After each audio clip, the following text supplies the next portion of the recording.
Clue today న్యూస్కి స్వాగతం. Assistant Manisha తీవ్రస్థాయిలో విరుచుకుపడ్డారని ఆలయ కమిటీ డైరెక్టర్ పాత్యపు పోషెట్టి అన్నారు. GHMC LB Nagar zone Pocharam municipality circle పరిధిలోని ఎమ్నంపేట శ్రీ రంగనాథస్వామి దేవాలయ కమిటీ సభ్యులు మంగళవారం సాయంత్రం ఏర్పాటు చేసిన విలేకరుల సమావేశంలో మాట్లాడారు. వారికి జరిగిన అవమానాన్ని విన్నవించారు. ఈ సందర్భంగా పాత్యపు పోషెట్టి మాట్లాడారు. ఆలయపు ఆదాయాన్ని లెక్క అడిగినంత మాత్రాన నువ్వు ఒక దళితుడివి, నీకు గుడిమెట్లు ఎక్కే అర్హత లేదు, నీకు చెప్పాల్సిన అవసరం నాకు లేదు, నీకు దిక్కున్న చోట చెప్పుకో అంటూ నన్ను తీవ్రస్థాయిలో దుర్భాషలాడి నా మనోభావాలను దెబ్బతీశారని ఆయన విలేకరుల ముందు వివరించారు. వారి ఇష్టానుసారంగా ఆలయంలో కార్యక్రమాలు చేపట్టి తప్పుడు లెక్కలు చూపుతూ ఆలయ ఆదాయాన్ని దొడ్డిదారిలో దోచుకుంటున్నారని ఆయన విమర్శించారు. ఇకనైనా దేవాదాయ శాఖ వారిపైన తగు చర్యలు చేపట్టాలని కోరారు. అందరికీ మా యొక్క నమస్కారం. మేము శ్రీ రంగనాథ స్వామి దేవాలయం ఒక డైరెక్టర్, మా యొక్క సమస్యలను మీ అందరి దృష్టికి తీసుకొస్తున్నాం. ఈరోజు గత సంవత్సరం నుండి మా పాలక వర్గానికి అక్కడ పనిచేస్తున్నట్టు ఈవో భాగ్యలక్ష్మి గారు మాకు ఏ రకంగా కూడా సహకరించకపోగా మమ్మల్ని చాలా ఇబ్బందులకు గురి చేస్తుంది.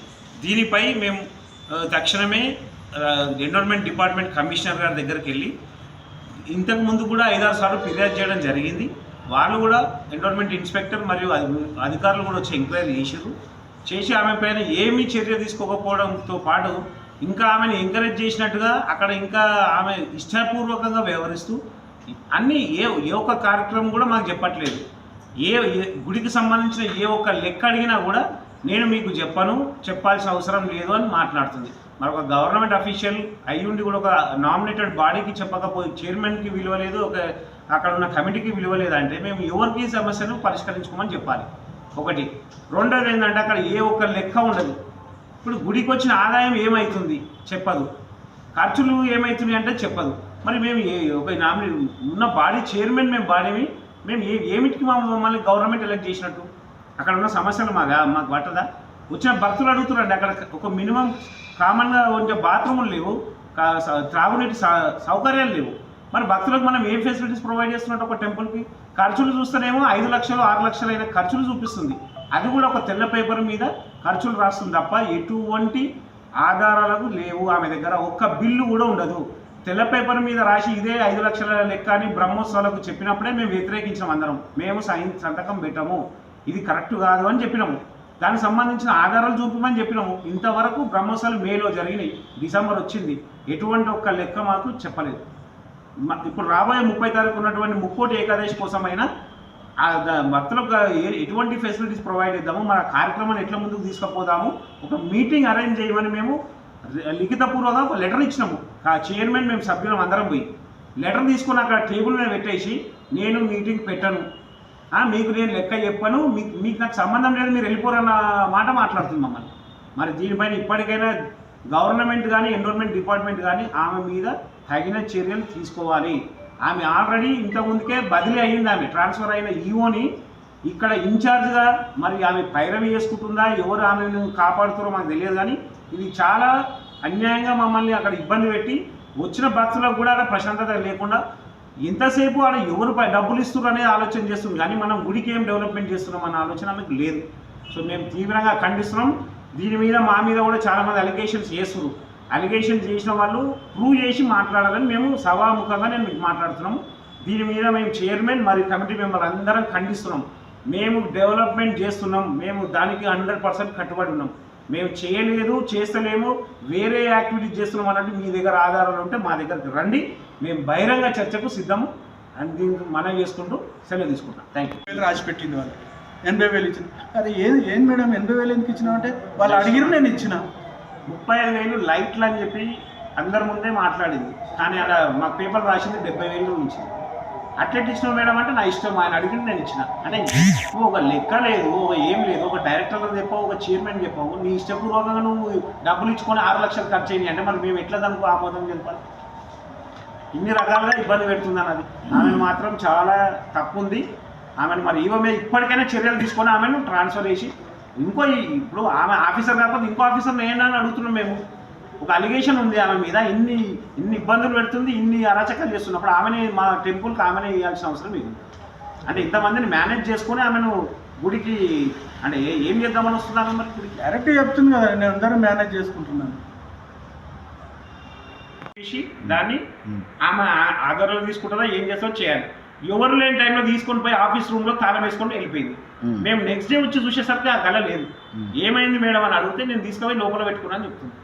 మరి అది ఎంతవరకు కరెక్ట్ అవుతుంది? దాన్ని సిల్ చేసినావా, ఏం చేసినావా అంటే నేను మీకు చెప్పాలని సమాధానం చెప్తుంది. మరి మేము ఏం చేయాలి? మరి ఇప్పుడు గల్లలో డబ్బులు ఉన్నాయా లేవా ఆ విషయం కూడా చెప్పాలి. వచ్చినప్పుడు గుడిలో అభివృద్ధి చేసే హక్కు లేదా? మరి ₹1 ఖర్చు పెట్టిన ఒక లైట్ వేసింది కూడా లేదు అక్కడ. భక్తులు చీకట్లు వస్తే లైట్లు లేవు. అడిగితే నాకు సంబంధం లేదండి. మరి ఎవరు చేయాలి? గుళ్ళో లైట్లు, గుళ్ళో నీళ్లు అన్నీ మనము ఇవ్వాలా? భక్తులు వచ్చి చేసుకుంటారా? ఎంతసేపు భక్తులను అడగండి, భక్తులు ఎవరైనా చేస్తే చెప్పారంటే మరి ఈ వచ్చిన డబ్బులన్నీ నువ్వేం చేస్తున్నావు? మాకు సమాధానం అదే కదా మేము అడుగుతుంది. ఇప్పుడు ఎన్ని డబ్బులు ఉన్నాయి అకౌంట్లో అనేది కూడా మాకు ఇంతవరకు విషయం చెప్తలేదు. ఒక స్టేట్మెంట్ ఇవ్వమంటే కూడా నేను స్టేట్మెంట్ ఇవ్వ అంటుంది. ఎందుకు ఇస్తలేదు మరి స్టేట్మెంట్? జనరల్ బాడీ మీటింగ్స్ ఏం కండక్ట్ చేయరా? 2 అయినాయి. 2 మీటింగ్లలో మేము జరిగింది ఇదే. ఏ మీటింగ్లో కూడా ఏదన్నా అడగని దాట వేసి వెళ్ళిపోతుంది. సమాధానం చేయలేదు అడగండి. ఎన్ని నెలలకు ఒకసారి మీటింగ్? ఒకటి 4 నెలలకైంది, ఇంకోటి 3వ నెలకైంది. సంవత్సరం మొత్తంలో 2 మీటింగులు పెట్టిందా. ఆ 2 మీటింగ్లో కూడా మేము ఒక 5-6 తీర్మానాలు చేసినాం. ఒక్క తీర్మానం కూడా వాళ్ళు ఇంప్లిమెంట్ చేసింది లేదు. గుడిలో టైల్స్ లేవు అంటే ఊడిపోయినాయి. ఇప్పుడు అందులో ఎప్పుడో మనం 10-15 సంవత్సరాల కింద వేసిన టైల్స్ కూడా ఊడిపోతే మరి అవి మరమ్మతులు చేయొద్దా? మరి వీటిని అట్లనే వదిలేస్తే మరి అది కూడా మనం భక్తులనే అడిగితే మరి నువ్వేం చేస్తున్నావు ఈ డబ్బులని? దాన్నే కదా మేము క్వశ్చన్ చేస్తుంది. వచ్చిన డబ్బులు ఏమవుతున్నాయి, గుడికి ఎందుకు అభివృద్ధి చేస్తలేవు అని మేము అడుగుతున్నాం.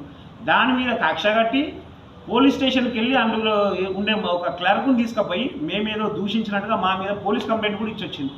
మరి ఇంకా ఎన్ని అంటే మమ్మల్ని భయపడితే మేము ప్రశ్నించలేమా? దేనికోసం ఏమి చేసి ఆరటం మీద అభివృద్ధి లేడీని ముందు పెట్టి మమ్మల్ని భయపెట్టిస్తుంది. ఇప్పుడు ఈయన గుడికి వస్తే నీకు వచ్చే అర్హత లేదంటుంది. మరి ఆయన దళితుడు, గుళ్ళకి వచ్చే అర్హత ఉండదా? నీకు చెప్పే అర్హత లేదు. నీకు చెప్పే మాకు చెప్పే రూల్ లేదు. మీకు నువ్వు రావద్దు గుడికి అంటున్నాను. ఎందుకు నేను దళితులని రావద్దు అంటున్నాను? దళితులనే రావద్దు అంటుంది కదా. మరి అది ఎక్కడనే ఎక్కడ కూడా ఇది ఒక పంతులేమో ఇప్పుడు రఘుపంతులు అని ఉన్నాడు. ఆయన ఇష్టానుసారంగా ఆయన చేసుకుంటాడు. మిమ్మల్ని ఏమన్నది? రావద్దు, మీరు రావద్దు, మీ అర్హత లేదు. మీకు చెప్పేంత మాకు చెప్పే లేదు. మీకు గుడికి వచ్చే అర్హత లేదు అంటుంది. డైరెక్ట్ నేను అడిగితే నువ్వు రావద్దని నన్ను అంటది. నేను పైరవి చేసుకొని నేను ఏదైనా చేస్తాను, నా ధోరణిలో ఆమె ఉంది. ఇక మరి ఇట్లా భయపట్టిస్తే మరి ఎట్లా అభివృద్ధి చేయాలో మరి ప్రజలు కూడా నిర్ణయించాలి. అంటే దళితుడు అని నిన్ను గుడి మెట్లు ఎక్కొద్దన్నదా? ఏమని ఇట్లా అంటుందని దళితుడిని నన్ను గుళ్ళోకి రావద్దని చెప్పి